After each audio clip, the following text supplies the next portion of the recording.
আছেন মায়েরা এবং ভক্তরা যারা আছেন, যদি সে গান ঠান করতে চান সন্ন্যাসীদের ফল ছিবার জন্য, তাহলে এখানে যারা আছেন দিতে পারেন।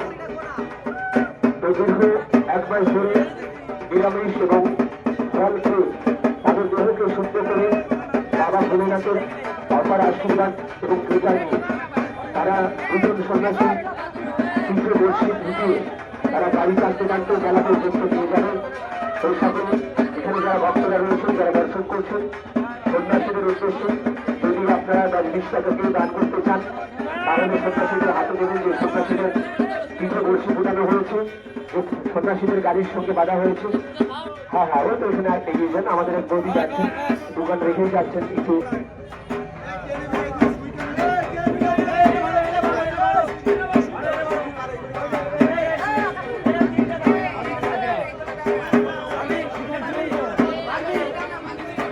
শুরু করে বিভিন্ন জায়গায় জীবের মধ্যে ক্ষতের মধ্যে বিভিন্ন জায়গায় তারা ত্রিশূল ফুটাচ্ছে এবং শঙ্খ ফুটাচ্ছে।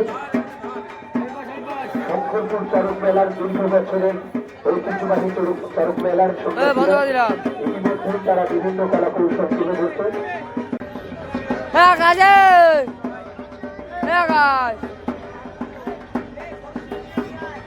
অল্প অল্প চামড়ে ফুটাচ্ছে।